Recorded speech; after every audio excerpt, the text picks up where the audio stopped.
Group 2 రాస్తున్నటువంటి విద్యార్థి మిత్రులారా, ఇప్పుడు జనరల్ సంబంధించినటువంటి కెమిస్ట్రీలో 3rd యూనిట్ చూడబోతున్నాం. ఆ 3rd యూనిట్ పేరు ఏంటంటే లోహాలు అలోహాలు, మెటల్స్ అండ్ నాన్ మెటల్స్. ఇక్కడ ఈ యూనిట్ చదివేటప్పుడు ప్రధానంగా గుర్తుపెట్టుకోవాల్సినటువంటి అంశం ఏంటంటే లోహాల యొక్క లక్షణాలను మనము అర్థం చేసుకోగలిగితే అలోహాల లక్షణాలు వచ్చినట్టే. కాబట్టి తెలివి కలిగినటువంటి ప్రజ్ఞ కలిగినటువంటి వ్యక్తి చేస్తున్నటువంటి అంశం ఏంటంటే ఏదో ఒక అంశాన్ని మాత్రమే గుర్తుపెట్టుకొని రెండో అంశాన్ని దాని వ్యతిరేకమైనటువంటి ధర్మం ద్వారా గుర్తుంచుకున్నట్లయితే మనకు సులభతరం అవుతుంది. కాబట్టి ఫస్ట్ లోహాల యొక్క లక్షణాలను గమనిస్తే దానికి వ్యతిరేకమైనటువంటి లక్షణాలను ఆటోమేటిక్గా మనకు తెలియడానికి అవకాశం ఉన్నది. అయితే ముందస్తుగా లోహాలను కనుక మనం తీసుకొని చూసినట్లయితే సుమారుగా ఆవర్తన పట్టిక లోపల 105 మూలకాల వరకు ఘనస్థితిలో ఉంటే అప్రాక్సిమేట్లీ ఒక 94 వరకు మెటల్స్ ఉన్నవి, 11 వరకు నాన్ మెటల్స్ ఉన్నవి, 7 వరకు అర్థలోహాలు లేదా మెటలాయిడ్స్ ఉన్నవి, జడవాయువులు 6 ఉన్నవి. ద్రవస్థితి లోపల ఉండవన్నటువంటి మూలకాల సంఖ్య సాధారణమైనటువంటి ఉష్ణోగ్రత వద్ద 2 ఉన్నవి. అయితే ఇక్కడ మొట్టమొదటిగా లోహాలు అలోహాల గురించి మనం ఆలోచించేటప్పుడు లోహము అంటే ఏంటి, అలోహము అంటే ఏంటి, మీరు పదార్థము అనే చాప్టర్ లోపల స్పష్టంగా మీరు తెలుసుకున్నారు. లోహము అంటే ఏ మూలక పరమాణువు అయితే లేదా ఏ మూలకము అయితే సులభంగా ఎలక్ట్రాన్లను కోల్పోతూ ఉంటుందో అటువంటి దాన్ని లోహము అంటారు ఆధునికమైనటువంటి నిర్వచనం ప్రకారం. కానీ సాధారణంగా మనం నమ్మేది ఏంటంటే గట్టిగా ఉన్నటువంటి అన్నీ కూడా లోహాలని, మెత్తనివన్నీ అలోహాలని భావిస్తాం. కానీ అలోహాలలో అతి గట్టిదైనటువంటి డైమండ్ను కనుక తీసుకొని చూసినట్లయితే చాలా గట్టిగా ఉంటుంది, కానీ అది అలోహం. కాబట్టి ఆ నిర్వచనం ద్వారా మనం ఖచ్చితంగా మనం తెలియచేయలేము. అందువల్ల ఎలక్ట్రాన్లను సులభంగా కోల్పోయే మూలకాన్ని లోహము అంటే, ఎలక్ట్రాన్లను సులభంగా గ్రహించే మూలకాన్ని అలోహము అంటారు.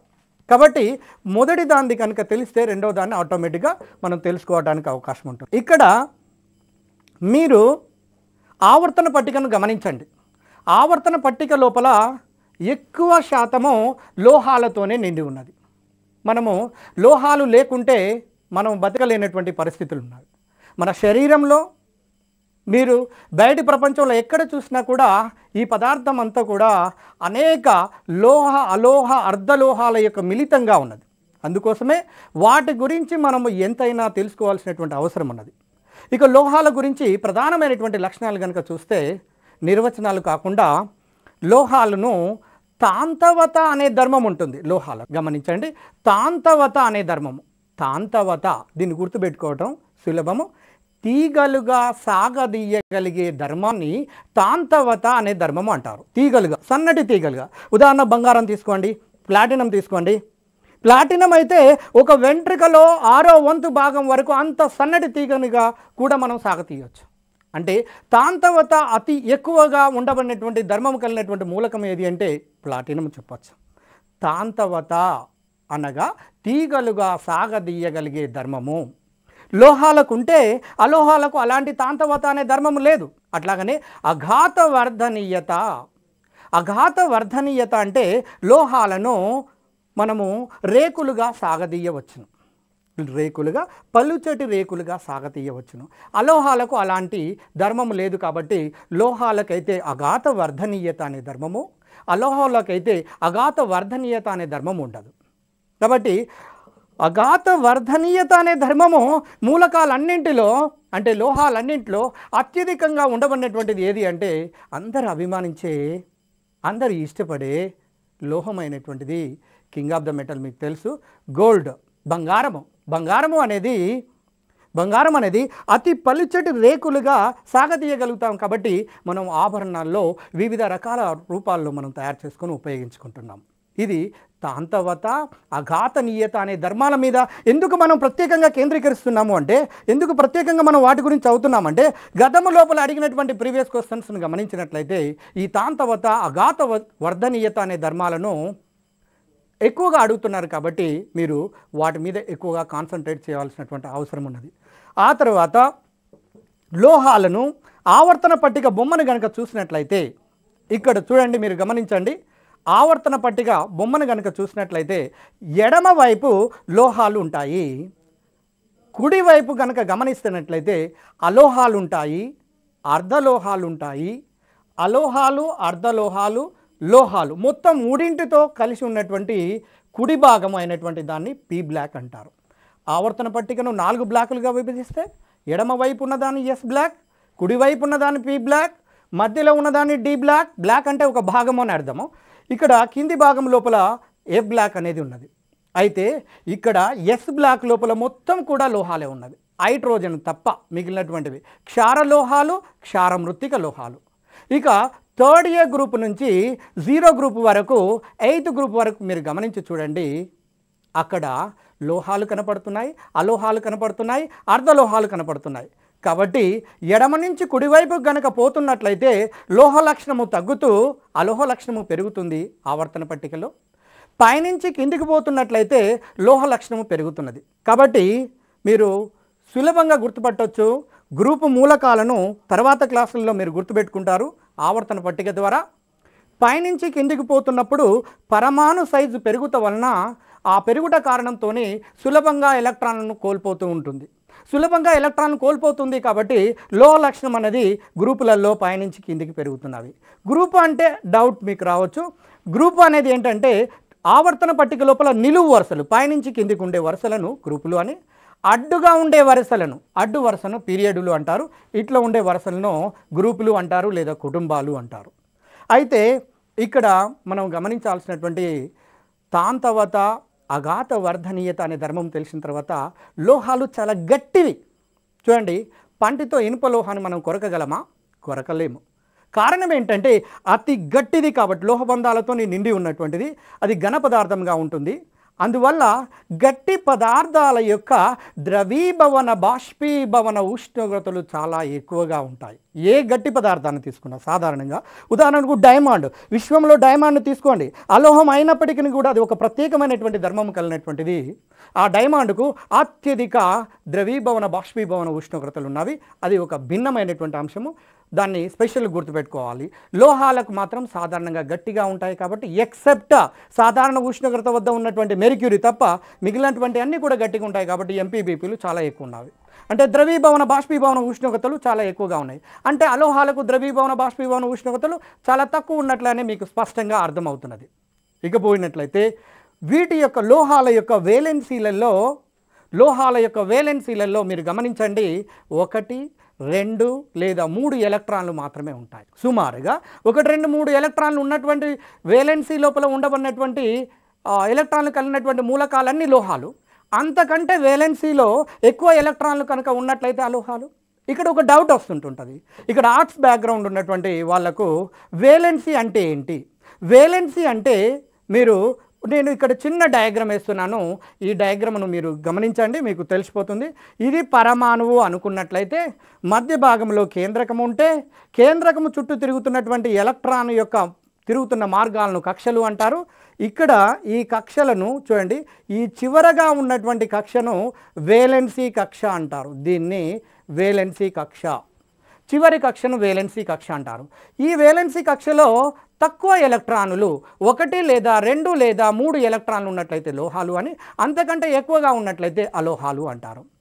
ఇక ఆ తర్వాత ఇక్కడ ఇంకొక అంశాన్ని గమనించాల్సింది, లోహాలు గట్టివి అనుకున్నాము, అలోహాలు మెత్తనివి. వేలెన్సీ ఎలక్ట్రాన్లు లోహాల్లోనైతే 1, 2, 3 ఉంటాయి, అలోహాల్లోనైతే 4, 5, 6, 7 ఎక్కువ సంఖ్య లోపల ఉంటుంటాయి. ఇక ఆ తర్వాత మీరు గమనించాల్సినటువంటి అంశాలు ఏంటంటే, లోహాలలో ఒక పాదరసానికి సంబంధించినటువంటి అంశం చూడండి. పాదరసము అనేది సాధారణ ఉష్ణోగ్రత వద్ద ద్రవస్థితిలో ఉంటుంది. దీన్ని జ్వరమాలిన్లో ఉపయోగిస్తారు. ఒక ప్రత్యేకమైనటువంటి అంశం ఏంటంటే, మెర్క్యూరీ అనేది, అంటే పాదరసము అనేది కొన్ని లోహాలతో కలిసి మిశ్రమ లోహాలను ఏర్పాటు చేస్తుంది. సోడియం పాదరసంతో కలిసి మిశ్రమ లోహాలను ఏర్పాటు చేస్తే దాన్ని సోడియం అమాల్గమం లేదా అమాల్గములు అంటారు. అమాల్గములు అనే ఒక కొత్త పదము మనం తెలియాలి. అమాల్గం అంటే పాదరసంతో కూడుకున్నటువంటి మిశ్రమ లోహాలనే అమాల్గములు అంటారు. Zinc amalgam ZnHT, ZnHg. అట్లనే సోడియం అమాల్గం NaHg. అంటే అమాల్గములు అంటే పాదరసంతో కూడుకున్నటువంటి మిశ్రమ లోహాలను ఏమంటారంటే అమాల్గములు అంటారు. అంటే అలోహాలలో అమాల్గములు అనేవి ఏర్పరచము అనే విషయం మనకు తెలుస్తున్నది. ఇప్పుడు సాధారణమైనటువంటి జీవితంలో చూసినట్లయితే మీరు లోహాలకు సంబంధించినటువంటి ఒక అంశాన్ని, ఇంటికి రేకులు వేస్తాము, ఇనుప రేకులు.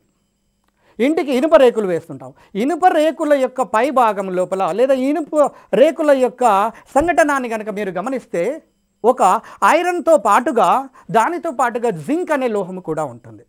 ఎందుకంటే జింక్ అనే లోహం కనుక కోటింగ్ కనుక ఉన్నట్లయితే జింక్ అనేది అతి తక్కువ చర్యాశీలత కలిగినటువంటి మూలకం కాబట్టి ఇతర మూలకాలతోని వాతావరణం లోపల ఉండబడిన ఇతర మూలకాలతో చర్యలలో పాల్గొనవు.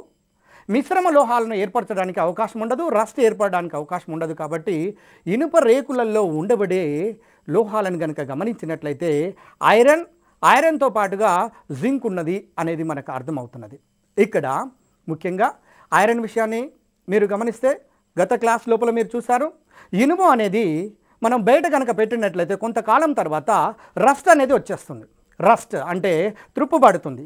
ఈ త్రుప్పును పోగొట్టడానికి కోసము మనము ఏం చేస్తాము, లోహాలను యొక్క త్రుప్పును పోగొట్టడం కోసము ముఖ్యంగా 3 రకాల పద్ధతులను వాడతాము.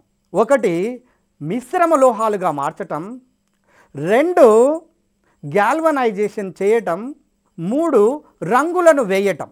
ఈ పద్ధతుల ద్వారా మనం రస్టింగ్ అంటే రస్ట్ రాకుండా, ఇనుము తుప్పు పట్టకుండా మనం చేయడానికి అవకాశం ఉంటుంది. ఉదాహరణకు ఏదైనా ఒక మూలకాన్ని లోహాన్ని కనుక తీసుకున్నట్లయితే అది రస్ట్ రాకుండా దానిపైన కలర్ కనుక ఉన్నట్లయితే వాతావరణం లోపల ఉండబడినటువంటి ఆక్సిజన్ లాంటి మూలకంతో చర్యనందకుండా ఆక్సైడ్లుగా మారకుండా ఉంటుంది. కాబట్టి ఎక్కువ కాలం మన్నికంగా ఉండటానికి అవకాశం ఉంటుంది. ఇంకొక పదం ఏంటంటే గాల్వనైజేషన్.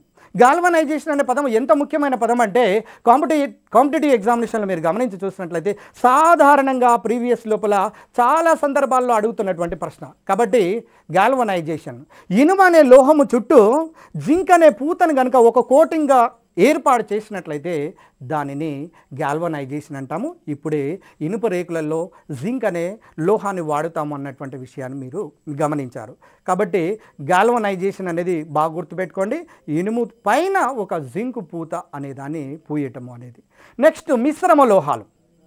మిశ్రమ లోహాలుగా కనుక మార్చినట్లయితే ఒక లోహము ఇంకొక లోహంతో కలిసినట్లయితే అప్పుడు సజాతీయమైనటువంటి ఒక మిశ్రమం ఏర్పడుతుంది.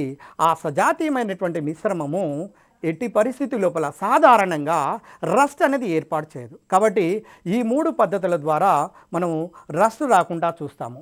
మీరు ఆవర్తన పట్టికను గమనించండి. ఆవర్తన పట్టికలో ఇక్కడ ఈ బోర్డు పైన ఉండబడినటువంటి ఆవర్తన పట్టిక చూడండి. ఎడమవైపు లోహాలే ఉన్నాయి, ఫస్ట్ ఏ సెకండ్ ఏ. కుడివైపున కొంతవరకు లోహాలు ఉన్నవి. నెక్స్ట్ మధ్య భాగం లోపల ఉండబడినటువంటి పరివర్తన లోహాలు. పరివర్తన లోహాలు అంటే డి బ్లాక్ మూలకాలు, అంటే ఒంటరి ఎలక్ట్రానులు కలిగి ఉన్న డి బ్లాక్ మూలకాలను పరివర్తన లోహాలు అంటారు. ఎ బ్లాక్ లోపల ఉండబడినటువంటి మూలకాలు ఏంటంటే లాంతనైడులు మరియు ఆక్టినైడులు. ఇందులో ఒక 14 లోహాలు, ఇందులో ఒక 14 లోహాలు, మొత్తం సుమారుగా 28 లోహాల వరకు ఉన్నవి. ఈ 28 లోహాల వరకు మొత్తం కూడా లోహ లక్షణాలనే కలిగి ఉన్నవి. అందులో ఇక్కడ ప్రధానమైనటువంటి ఒక పాయింట్ మీరు గుర్తుపెట్టుకోండి. లాంతనైడులకు మరొక పేరు ఏంటంటే విరల మృత్తిక మూలకాలు అని. 2వ శ్రేణి లోపల యాక్టినైడ్స్ లోపల ఉండబడినటువంటి వాటిని ఏమంటారు అంటే ఇక్కడ మ్యాన్ మేడ్ మెటల్స్, అంటే న్యూక్లియర్ ట్రాన్స్మ్యుటేషన్ రియాక్షన్స్ ద్వారా తయారు చేయబడినటువంటివి. ఎక్కువ శాతం లోపల మానవునితోని తయారు చేయబడ్డాయి కాబట్టి వీటిని మ్యాన్ మేడ్ మెటల్స్ అంటారు. రేపు కాంపిటేటివ్ ఎగ్జామినేషన్లో అడగవచ్చు ఈ క్రింది వాళ్ళలో మ్యాన్ మేడ్ మెటల్స్ ఏవి అని, అంటే మానవునితోని తయారు చేయబడ్డటువంటి లోహాలు ఏవి అని. అదేవిధంగా ఇంకా లోహాల గురించి మనం గమనిస్తే మన శరీరం లోపల కాల్షియం అనే లోహం యొక్క పాత్రను కనుక చూసినట్లయితే ఎముకల యొక్క నిర్మాణంలో, దంతాల యొక్క నిర్మాణం లోపల, ఎముకలు దంతాల యొక్క నిర్మాణంలో కాల్షియం యొక్క పాత్ర ఉంది. దాంతోపాటుగా ఫాస్ఫరస్ కూడా ఉంటుంది. అదేవిధంగా శరీరం ఒకటే కాకుండా ఎక్కువగా విస్తృతంగా ఉపయోగిస్తున్నటువంటి లోహాన్ని కనుక తీసుకున్నట్లయితే ఐరన్, అదేవిధంగా భూమి ఆకర్షణ శక్తికి కారణమయ్యే మూలకము లేదా లోహాన్ని కనుక తీసుకున్నట్లయితే ఐరన్, అదేవిధంగా నూనెలను నూనెలను హైడ్రోజనీకరణము చెందించినట్లయితే డాల్డా లేదా వనస్పతి అనేది ఏర్పడుతుంది. డాల్డా లేదా వనస్పతి ఏర్పరచడం లోపల ఉత్ప్రేరకమైనటువంటి మూలకాలు లేదా లోహాలు ఏంటంటే nickel, platinum, palladium. Nickel, platinum, palladium. అదేవిధంగా ఆవర్తన పట్టికలో అతి తేలికైనటువంటి మూలకాన్ని కనుక తీసుకున్నట్లయితే లీథియం అనే మూలకము ఎస్ బ్లాక్ లోపల ఉంటుంది. ఇక్కడ ఫస్ట్ ఏ గ్రూప్ లోపల మొదటి మూలకంగా ఉంటుంది. ఇక అత్యధిక ధన విద్యుదాత్మకత లేదా అత్యధిక లోహ లక్షణము కలిగి ఉన్నటువంటి మూలకాన్ని కనుక తీసుకున్నట్లయితే పైనుంచి కిందికి వస్తున్నట్లయితే మీరు చూడండి, పరమాణు సైజు అత్యధికంగా ఉండబడినటువంటి మూలకం ఏంటంటే సీజియం. లోహాలకు సంబంధించినటువంటి ధర్మాలలోనే లోహాలకు సోనోరస్ ప్రాపర్టీ లేదా ధర్మం అనేది ఉంటుంది. సోనోరస్ అంటే ఏంటి అనేది మీకు సందేహం కలగవచ్చు. సోనోరస్ అంటే ఒక లోహాన్ని పైనుంచి కనుక కిందికి వేసినట్లయితే శబ్దాన్ని బయటికి ప్రొడ్యూస్ చేయగలిగినట్లయితే, సౌండ్ కనుక వచ్చినట్లయితే దాన్ని సోనోరస్ ప్రాపర్టీ అంటారు. సాధారణంగా లోహాలకు సోనోరస్ ప్రాపర్టీ అనేది ఉంటుంది. కానీ ఇక్కడ మెర్క్యూరీ మాత్రము ప్రత్యేకంగా మనం చూడాల్సి ఉంటుంది, ఎందుకంటే అది ద్రవస్థితి లోపల ఉండబడే లోహము. అదే అలోహాలకు కనుక చూసినట్లయితే నాన్ సోనోరస్ ప్రాపర్టీ, వాటికి సోనోరస్ ప్రాపర్టీ అనేది ఉండదు. పైనుంచి కిందికి వేసినప్పుడు సౌండ్ అనేది లోహాల మాదిరిగా రాదు. ఇది ఒక అంశము బాగా గుర్తుపెట్టుకోవాల్సినటువంటిది. ఇకపోతే సాధారణంగా అడుగుతున్నటువంటి ఇంకొక ముఖ్యమైనటువంటిది, లోహాలను కనుక ఎక్కడి నుంచైతే విద్యుత్ ప్రవహిస్తుందో అక్కడికి ఇనుప తీగను లేదా లోహపు తీగలను కనుక పెట్టినట్లయితే దాని గుండా విద్యుత్ ప్రవహించి మన శరీరం గుండా వచ్చి మనం చనిపోయే ప్రమాదం ఉంది, కరెంట్ షాక్ వచ్చేసి.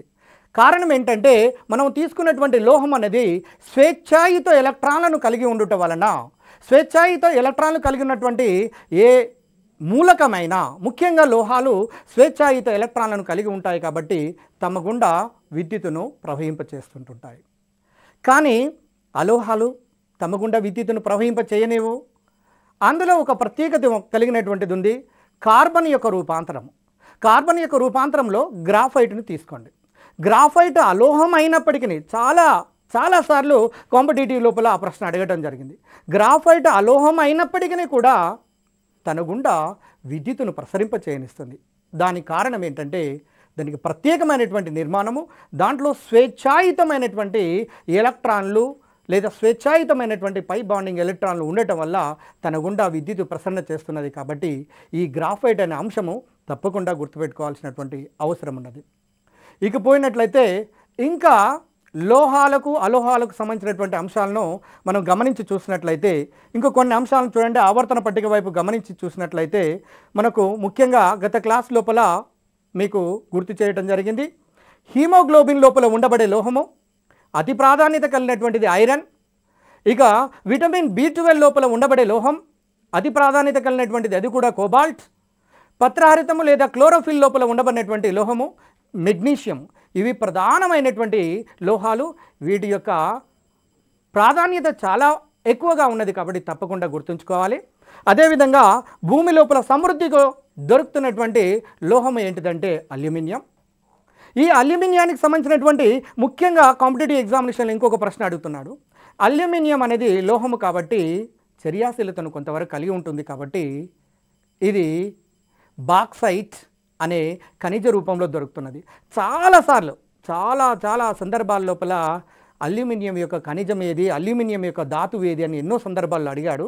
దానికి బాక్సైట్, దాని formula Al2O3 2H2O, aluminium oxide, దానితో పాటుగా 2 నీటి అణువులను కలిగి ఉంటుంది. దానితో పాటుగా మరెన్నో ఖనిజాలు ఉన్నవి. ఆ ఖనిజాలను మిశ్రమ లోహాలు లేదా ఇతర టాపిక్ లోపల లోహశాస్త్రం లోపల మనం చూస్తాము. ఇక మిగిలినటువంటి అంశాలు మీరు బ్లాక్ బోర్డ్ మీద గమనించి చూడండి. ఇక్కడ భూమి ఆకర్షణకు కారణమైనటువంటి లోహం పేరు మీకు గుర్తు చేశాను, అది ఐరన్ అని. అదేవిధంగా గతంలో అడిగినటువంటి ఇంకొక మంచి ప్రశ్న, తమ గుండా విద్యుత్ ప్రసరింపచేసేది. ఉదాహరణకు సిల్వర్ను తీసుకోండి. ఫస్ట్ అత్యధికంగా తన గుండా విద్యుత్తును ప్రసరింపజేసేది సిల్వర్ అయితే, రెండవది కాపర్, మూడవది బంగారము, నాలుగవది తీసుకున్నట్లయితే అల్యూమినియం. కానీ ప్రస్తుతము మనము ఎలక్ట్రికల్ పోల్స్ మీద అల్యూమినియాన్ని తీసుకుంటున్నాం. కారణం ఏంటిది? మరి సిల్వర్ తీసుకోకూడదా అంటే ఇది మనకు దొరుకుతున్నటువంటి పరిమాణం తక్కువ పరిమాణంలో ఉండటం వల్ల, దీని వాల్యూ ఎక్కువ ఉండటం వల్ల దాన్ని మనం ఉపయోగించకుండా సమృద్ధిగా దొరుకుతున్నటువంటి అల్యూమినియం అనే లోహాన్ని మనం ఉపయోగిస్తున్నాము. ఇవి లోహాలకు సంబంధించినటువంటి ముఖ్యమైనటువంటి అంశాలు. అలోహాల్లో చూసినట్లయితే అలోహాల్లో ప్రధానమైనటువంటి వాటిని కనుక మీరు గమనించి చూడండి. ఆవర్తన పట్టిక లోపల ఇటువైపు కుడివైపు రండి. ఇందులో జడవాయువులన్నీ అలోహాలే వాయు స్థితి లోపల ఉంటాయి. అవి హీలియం మీకు తెలుసు, neon, organ, krypton, xenon, radon, ఇవన్నీ అలోహాలు. అదేవిధంగా దానికి ముందు గ్రూపు ఉన్నటువంటి హాలోజనులు అంటే 7th A గ్రూప్ ఎలిమెంట్స్. ఇందులో ఫ్లోరిన్, క్లోరిన్, బ్రోమిన్, అయోడిన్, యాస్టటిన్ ఈ మూలకాలు 7th A గ్రూప్ లోపల ఉన్నవి. ఈ గ్రూపు ఇక్కడ ఈ గ్రూపు అంటే 7th A and 8th A అంటే 0 గ్రూపు మూలకాలు. అట్లాగనే 6th A గ్రూపు మూలకాలను కనుక తీసుకున్నట్లయితే ఆక్సిజన్, సల్ఫర్ ప్రధానంగా. 5th A గ్రూపు మూలకాలను కనుక తీసుకున్నట్లయితే నైట్రోజన్, ఫాస్ఫరస్ లాంటి మూలకాలు ఇవన్నీ అలోహ లక్షణాన్ని కలిగి ఉంటాయి. కారణం ఏంటంటే ఇవి ఎలక్ట్రాన్లను సులభంగా గ్రహించటమే. కాబట్టి ఇక్కడ మీరు ఒక్కొక్క దాని యొక్క ప్రాధాన్యతను గమనించి చూడండి. ఇక్కడ ఫ్లోరిన్ అలోహము, అతి చురుకైనటువంటి అలోహము. అలోహాలన్నింటిలో ఎక్కువ అలోహ లక్షణము కలిగి ఉన్నటువంటిది ఏంటిదంటే ఫ్లోరిన్. లోహాలన్నింటి లోపల అత్యధిక లోహ లక్షణము కలిగి ఉన్నటువంటిది ఏంటిదంటే సీజియం. మీకు తెలుసు, దీనికి ఎక్కువ పరమాణు సైజు ఉండటం వల్ల సులభంగా ఎలక్ట్రాన్లు కోల్పోతుంది. సులభంగా ఎలక్ట్రాన్లు కోల్పోయేది బలమైనటువంటి లోహము. సులభంగా ఎలక్ట్రాన్లను గ్రహించేది బలమైనటువంటి అలోహము. కాబట్టి ఈ ఫ్లోరిన్ను బలమైన అలోహంగా మనం తీసుకుంటాము. ఇక క్లోరిన్ అత్యధిక ఎలక్ట్రాన్ ఎఫినిటీని కలిగి ఉండటం. బ్రోమిన్ మీకు తెలుసు, గత క్లాస్ లోపల మనం చెప్పుకున్నాము. ఆవర్తన పట్టిక లోపల ద్రవస్థితి లోపల ఉండబడినటువంటి ఒకే ఒక మూలకం ఉంటే అది బ్రోమిన్. దీన్ని రెడ్ లిక్విడ్తో పిలుస్తాము అనేది. తర్వాత అయోడిన్ను కనుక తీసుకున్నట్లయితే అయోడిన్ ఉత్పతనము చెందే మూలకాల్లో భౌతిక రసాయనిక చర్యలలో మనం గమనించాము. అయోడిన్కు ఉత్పతనము చెందే లక్షణం ఉన్నది. సాధారణంగా అడుగుతున్నటువంటి ప్రశ్నలు కాబట్టి వాటి పైన మాత్రమే మనం కేంద్రీకరిస్తున్నాము. ఇక నెక్స్ట్ ఆక్సిజన్, సల్ఫర్. ఆక్సిజన్, సల్ఫర్లలో ఆక్సిజన్ యొక్క రూపాంతరమైనటువంటిది ఓజోన్, దాని ఫార్ములా O3. ఇది భూమి చుట్టూ ఒక పొర మాదిరిగా ఒక రక్షక కవచంగా ఉంటుంది. దానికి సంబంధించిన విషయాలు ఆ తర్వాత నెక్స్ట్ క్లాస్లో మనము చర్చిస్తాము. సల్ఫర్ యొక్క అంశాన్ని కనుక తీసుకున్నట్లయితే గతంలో అడిగినటువంటి ప్రశ్న వల్కనైజేషన్ ఎన్నోసార్లు అడిగాడు. వల్కనైజేషన్ అంటే ఏంటి అంటే మెత్తటి రబ్బర్నకు, క్రూడ్ రబ్బర్ ఉన్నది కదా, ఆ మెత్తటి రబ్బర్నకు సల్ఫర్ పౌడర్ను కనుక కలిపితే గట్టి రబ్బరుగా, స్ట్రెంథన్డ్ రబ్బరుగా మారే ప్రక్రియని మనము వల్కనైజేషన్ అంటారు. వల్కనైజ్డ్ రబ్బర్ అన్నప్పుడు మీరు లారీ టైర్లను, బస్ టైర్లను మీరు గమనించి చూడండి. ఈవెన్ పదునైనటువంటి గొడ్డలతో నరకడం కూడా కష్టమవుతుంది. కారణం ఏంటంటే అది వల్కనైజ్డ్ రబ్బర్లను మనము యూజ్ చేయటం వల్లనే. అందువల్ల అది మనకు అనేక రకాలుగా ఈ వల్కనైజేషన్ అనే ప్రాసెస్ మనకు ఉపయోగపడుతుంది. ఇకపోతే నైట్రోజన్ విషయానికి వచ్చినట్లయితే నైట్రోజన్ అనేది వాతావరణంలో సుమారుగా 78% వరకు ఉంటే ఎక్కువ శాతం లోపల ఉండబడినటువంటి మూలకమైనటువంటిది ఏంటిదంటే నైట్రోజన్. ఆ తర్వాత నైట్రోజన్ సంబంధించిన ఒక బిట్ ఎప్పుడు సాధారణంగా అడుగుతున్నాడు, లాఫింగ్ గ్యాస్. నైట్రోజన్ ఏర్పరుస్తున్నటువంటి సమ్మేళనము ఏంటంటే N2O, నైట్రస్ ఆక్సైడ్ అంటారు. నైట్రస్ ఆక్సైడ్ అంటారు దీన్ని, N2O. అయితే నైట్రోజన్ లోపల ఏకబంధం ఉందా, ద్విబంధం ఉందా, త్రిబంధం ఉందా అనే విషయాలను ఎక్కువగా అడుగుతున్నాడు. నైట్రోజన్ లోపల త్రిబంధం అనేది ఉన్నది. చూడండి, త్రిబంధము కలిగినటువంటి అణువు ఏంటి అంటే నైట్రోజన్. త్రిబంధము ఉండటం వల్ల ఇది జడత్వ స్వభావాన్ని కలిగి ఉంటుంది. స్వభావాన్ని కలిగి ఉంటుంది. నైట్రోజన్ CO+N2 అనేది ఈ మిశ్రమం అనేది CO+N2 అనేది ఈ మిశ్రమం దేనిగా ఉపయోగపడుతుంది అంటే ప్రొడ్యూసర్ గ్యాస్ తయారీ లోపల ఉపయోగపడుతుంది. ప్రొడ్యూసర్ గ్యాస్ చాలా సందర్భాల లోపల ప్రీవియస్ కాంపిటేటివ్ ఎగ్జామినేషన్ లోపల అడిగినటువంటి ప్రశ్ననే. అదేవిధంగా ఫాస్ఫరస్ తీసుకుంటే మీకు తెలుసు ఎముకల నిర్మాణంలో ఉపయోగపడుతుందని. పాస్పరస్ యొక్క రూపాంతరాల్లో తెల్ల పాస్పరస్, నెక్స్ట్ ఎర్ర పాస్పరస్ ఉంటే, ఎర్ర పాస్పరస్ అయితేనేమో అగ్గిపెట్టెల యొక్క సైడ్ భాగం లోపల ఎర్రటి భాగం ఉంటుంది. మీరు ఆ అగ్గి పుల్లను కనుక గీరటానికి ఉపయోగిస్తున్నటువంటి భాగం లోపల ఎర్ర పాస్పరస్ ఉపయోగపడుతుంది. అంటే అగ్గిపెట్టెల పరిశ్రమ లోపల ఎర్ర పాస్పరస్ ఉపయోగపడుతుంది అనేది మనకు అంశం తెలుస్తుంది. ఇకపోతే తెల్ల పాస్పరస్ అతి చురుకైనటువంటి మూలకము కాబట్టి దీనిని నీటిలో నిల్వ ఉంచుతారు. కిరోసిన్లో నిల్వ ఉంచే మూలకం ఏంటిదంటే సోడియం లేదా పొటాషియం. క్షార లోహాలైనటువంటి సోడియం లేదా పొటాషియం అనేది ఎక్కువ చర్యాశీలతను కలిగి ఉంటాయి కాబట్టి ఆ లోహాలు బయట ఉంచినట్లయితే ఆక్సిజన్తో చర్య నొంది ఆక్సైడులుగా మారి ఇతర సమ్మేళనాలుగా మారే ప్రమాదం ఉన్నది. కాబట్టి జడత్వ స్వభావము కలిగినటువంటి అంటే కిరోసిన్ లోపల సోడియం పొటాషియం లాంటి లోహాలను నిల్వ ఉంచితే, నీటి లోపల నిల్వ ఉంచేదాన్ని ఎన్నో సందర్భాల్లో అడుగుతున్నారు. తెల్ల పాస్పరస్కు అత్యధిక చర్యాశీలత ఉంటుంది.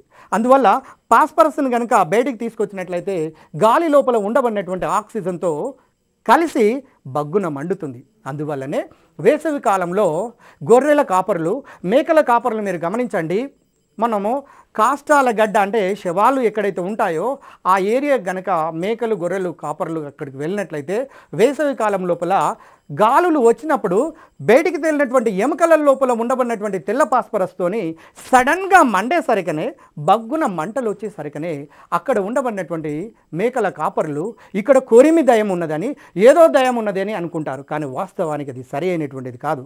It is nothing but chemical reaction. ఇది ఒక రసాయనిక చర్య. ఎముకలలో ఉండబడినటువంటి తెల్ల పాస్పరస్ వాతావరణం లోపల ఉండబడినటువంటి ఆక్సిజన్తో చర్య లోపల పాల్గొని నీకు కొత్త సమ్మేళనాలను ఏర్పాటు చేస్తుంది. కాబట్టి మండటం జరుగుతున్నది అనే విషయాన్ని మనం గుర్తుపెట్టుకోవాలి. అయితే ఇక్కడ విలక్షణమైనటువంటి మూలకాలు కూడా, విలక్షణమైనటువంటి లోహాలు మనం తెలుసుకొని ఉండాలి. ఆ విలక్షణమైనటువంటి లోహాలు ఏంటంటే జిర్కోనియం, చూడండి, జిర్కోనియం, క్రోమియం, మ్యాంగనీస్. దీన్ని ఎలా గుర్తుపెట్టుకోవచ్చు అంటే పరమాణు సంఖ్యలను కనుక మీరు క్రమత్వంగా నేర్చుకుంటే 1 నుంచి 30 వరకు 24వ పరమాణు సంఖ్య కలిగింది ఏంటంటే క్రోమియం, 25వ పరమాణు సంఖ్య కలిగినటువంటిది మ్యాంగనీస్. ఈ వరుసగా రెండింటిని గుర్తుపెట్టుకొని దానికి జిర్కోనియంని యాడ్ చేసినట్లయితే ఆటోమేటిక్గా విలక్షణ మూలకాలను మనం గుర్తుంచుకోవడానికి అవకాశం ఉంటుంది. అదేవిధంగా నోబెల్ మెటల్స్ ఎన్నో సందర్భాల్లో అడుగుతున్నాడు. నోబెల్ మెటల్స్ అంటే ఏంటి?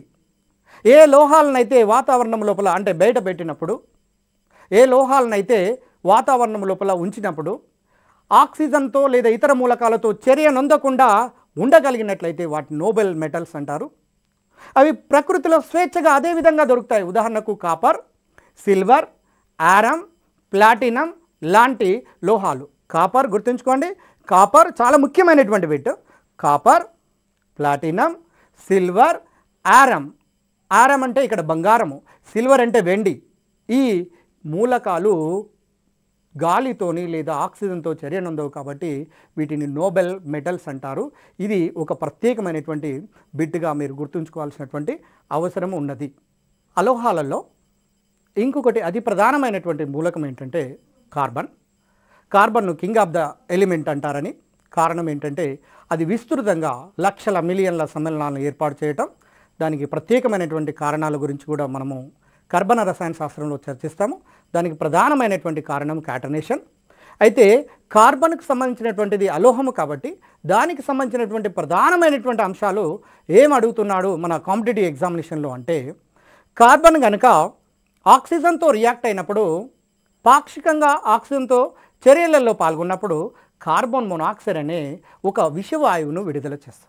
ఆ విషవాయువును కనుక మనము పీల్చినట్లయితే రక్తము లోపల ఉండబడినటువంటి హీమోగ్లోబిన్ కార్బన్ మోనాక్సైడ్తో కలిసి కార్బాక్సీ హీమోగ్లోబిన్గా మారి మన శ్వాసక్రియను సరిగా జరగనీయకుండా చివరికి చనిపోయే ప్రమాదం కూడా ఉన్నది. కాబట్టి కార్బన్ మోనాక్సైడ్ అనేది విషవాయువు. వాహనాలను ఎక్కువ సంఖ్య లోపల కనుక ఉపయోగించినట్లయితే వాతావరణం లోపలికి అతి కలుషితమైనటువంటి వాయువు అయినటువంటి కార్బన్ మోనాక్సైడ్ ఎక్కువ పరిమాణం లోపల విడుదల చేస్తున్నవి. కాబట్టి మనము వాహనాల లోపల విడుదలవుతున్నటువంటి కార్బన్ మోనాక్సైడ్ను తగ్గించుకోవాల్సినటువంటి అవసరం ఉన్నది. అదేవిధంగా రెండవది, కార్బన్ ఎక్కువ ఆక్సిజన్తో చర్యల లోపల పాల్గొన్నప్పుడు కార్బన్ డైఆక్సైడ్ అనే వాయువు ఏర్పడుతుంది. ఇది ముఖ్యంగా మొక్కల కిరణజన్య సంయోగక్రియలో ఉపయోగపడుతుంది. అసలు కిరణజన్య సంయోగక్రియ అంటే ఏంటి? బయాలజికల్ సైన్స్లో మీకు చాలా స్పష్టంగా నేర్చుకుంటారు. మొక్కలు వాతావరణం లోపల ఉండబడిన కార్బన్ డయాక్సైడ్ను మరియు వేర్ల ద్వారా నీటిని ఉపయోగించుకొని పిండి పదార్థాలైనటువంటి గ్లూకోజ్ లాంటి పిండి పదార్థాలుగా మార్చే ప్రక్రియనే కిరణజన్య సంయోగక్రియ అంటారు. ఈ కిరణజన్య సంయోగక్రియ అనేది ఒక రసాయనిక చర్యకు ఉదాహరణ అనే విషయాన్ని మనము గతం లోపల చదువుకోవటం జరిగినది. కాబట్టి CO2 కనుక ఎక్కువ పరిమాణంలో విషవాయువు కాదు, కానీ ఎక్కువ పరిమాణం లోపల ఉన్నప్పుడు ఊపిరాడక మనం చనిపోయే ప్రమాదం ఉన్నది. కాబట్టి ఈ CO2 అనేది గ్రీన్ హౌస్ ఎఫెక్ట్కు కారణమవుతున్నది. మీకు కాంపిటేటివ్ ఎగ్జామినేషన్లో గుర్తుపెట్టుకోండి, రేపు రాబోయే మన పోలీస్ కానిస్టేబుల్ లేదా SI లేదా గత ప్రీవియస్ లోపల జరిగినటువంటి ఎగ్జామ్స్ కనుక చూసినట్లయితే పొల్యూషన్ మీద అంటే కాలుష్య కారణాలకు సంబంధించినటువంటి ప్రశ్నలు ఎక్కువగా అడుగుతున్నారు. ఎందుకంటే జనాభా పెరుగుతూ ఉన్నది, జనాభా పెరగటం వల్ల కాలుష్యం పెరుగుతున్నది. ఈ కాలుష్యాన్ని తగ్గించుకోవాల్సినటువంటి అవసరం ఎంతైనా ఉన్నది. మేధావులైనటువంటి వాళ్ళు ఈ కాలుష్యం గురించి ఆలోచించి తగ్గించుకోవాలి. కాబట్టి ఈ కార్బన్ ఏర్పరుస్తున్నటువంటి కార్బన్ మోనాక్సైడ్, కార్బన్ డయాక్సైడ్, ఇతర కాలుష్య వాయువుల గురించి కాలుష్యం అనే టాపిక్ లోపల మనము క్లియర్గా స్పష్టంగా మనం చూస్తాము. అప్పటి వరకు మనకు ఆ సబ్జెక్ట్ మీద అవగాహన రావడానికి అవకాశం ఉంటుంది. అదేవిధంగా కార్బన్ మోనాక్సైడ్ క్లోరిన్తో చర్యల్లో పాల్గొంటే ప్యాసజిన్ అనే ఒక డేంజరస్ ఒక విషవాయువు వస్తుంది. COCl2 అనేది ఒక విషవాయువు వస్తుంది. అట్లాగనే ఇంకొక పదార్థాన్ని కనుక తీసుకున్నట్లయితే క్లోరిన్ అనే అలోహాన్ని తీసుకుంటే క్లోరిన్ అనేది క్లోరోఫామ్ అనే ఒక మత్తు పదార్థాన్ని ఏర్పాటు చేస్తుంది. CHCl3 chloroform formula. దాన్ని రసాయనికంగా ఏమంటారు? గతంలో అడిగిన ప్రశ్న. CHCl3 మీరు చూడండి, మీరు బోర్డు వైపు కొంచెం ఒక్కసారి ఆలోచించి చూడండి. CHCl3 దీని పేరు ఎలా పెడతారు అంటే ఇక్కడ ట్రైక్లోరోమీథేన్. ఇది గతంలో అడిగిన ప్రశ్న, గతంలో వచ్చినటువంటి దానికి జవాబు ట్రైక్లోరోమీథేన్నే క్లోరోఫామ్ అని కూడా అంటారు. అంటే ఇది క్లోరిన్ యొక్క సమ్మేళనము. అదేవిధంగా COCl2 అంటే COCl2 ప్యాసజిన్ ఒక విషవాయువు అయినటువంటివి, కార్బోనైల్ క్లోరైడ్.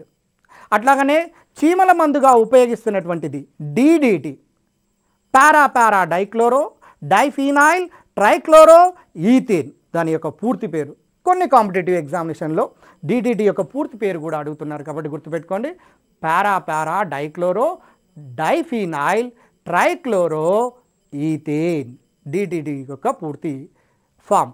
అదేవిధంగా టియర్ గ్యాస్ అనేది కూడా క్లోరిన్ యొక్క సమ్మేళనమే. ట్రైక్లోరో నైట్రోమీథేన్ దాని ఫార్ములాని ఎలా రాస్తారంటే CCl3NO2 trichloro nitromethane. Tear gas అంటే కన్నీళ్లను తీసుకొచ్చే బాంబులలో టియర్ గ్యాస్ను మనం ఉపయోగిస్తుంటారు. ఎప్పుడైనా పొలిటికల్ లీడర్స్ వచ్చినప్పుడు ఏమైనా ఇబ్బంది జరుగుతున్నటువంటి సందర్భం లోపల ప్రజల మీదకి ఎవరైతే అఘాయిత్యం కలిగిస్తున్నారో వాళ్ళ మీదకి టియర్ గ్యాస్ బాంబులను వదిలిపెట్టినట్లయితే కళ్ళమటి నీళ్ళు వచ్చి వాళ్ళు ఆ చర్యల లోపల అఘాతమైనటువంటి చర్యలకు పాల్పడకుండా చేస్తారు. కాబట్టి ముఖ్యమైనటువంటి సమ్మేళనాలు గుర్తుంచుకుంటారు కదా. ఒకటి ప్యాసజిన్ COCl2 కార్బోనైల్ క్లోరైడ్, రెండోది tear gas trichloro nitromethane. Tear gas trichloro 3 క్లోరిన్లు ఉన్నాయి కాబట్టి, నైట్రో NO2 ఉన్నది కాబట్టి మీథేన్ యొక్క ఉత్పన్నం కాబట్టి trichloro nitromethane. Next chloroform CHCl3. Next DDT అనే పదార్థాన్ని కూడా తీసుకున్నట్లయితే DDT అంటే para dichloro diphenyl trichloro ethane. వీటన్నింటి లోపల క్లోరిన్ అనే అలోహం ఉండి అనేక రకాల సమ్మేళనాల తయారీ లోపల ఉపయోగిస్తున్నాము. కాబట్టి ఈ విధంగా మనము అలోహాల యొక్క కొన్ని ఉపయోగాలు, అలోహాలు ఎక్కడ ఉంటాయి అనే విషయాన్ని కూడా మనం చూసాము. అయితే ఇక్కడ మీరు లోహాలేమో ఎడమవైపు ఉంటే అలోహాలు కుడివైపున ఉన్నవి. లోహాలు అనేవి ఆవర్తన పట్టిక యొక్క మధ్య భాగంలో ఉన్నవి, లోహాలు అనేది ఆవర్తన పట్టిక యొక్క కింది భాగంలో ఉన్నవి. అంటే దీన్ని బట్టి మీకు అర్థమవుతున్నది, ఆవర్తన పట్టిక అంటే మూలకాలన్నీ వరుస క్రమంలో పరమాణువుల యొక్క ధర్మాలను అంటే వాటి యొక్క ధర్మాలను ఆధారంగా చేసుకున్నటువంటి పట్టిక. కాబట్టి ఈ పట్టికలో ఎక్కువ శాతం లోహాలు ఉన్నవి అనే విషయం మీకు స్పష్టంగా అర్థమవుతున్నది. మీరు ఫైనల్గా లోహాలు మీరు ఎక్కడ చూసినా, ఎక్కడ మన శరీరాన్ని తీసుకున్నా ఎక్కడ చూసినా లోహము, అలోహము, అర్ధలోహాలే కనపడుతున్నాయి. కాబట్టి వీటికి సంబంధించినటువంటి ప్రశ్నల్లో మన గ్రూప్ 1 అండ్ 2 ఎగ్జామినేషన్ లోపల సాధారణంగా అడుగుతున్నారు. అందుచేత వీటి మీద ఇప్పుడు చెప్పబడినటువంటి క్లాస్ లోపల ఉండబడినటువంటి అంశాల మీద మీరు ఎక్కువగా కేంద్రీకరించి తప్పకుండా మీరందరూ గ్రూప్ 2 లోపల విజేతలుగా మారాలని ఈ టీవీ ద్వారా ప్రసారం చేస్తున్నటువంటి అంశాలను అందరూ ఉపయోగించుకొని గ్రూప్ 2లో సక్సెస్ అయ్యి గొప్ప విజేతలు కావాలని కోరుకుంటున్నాను.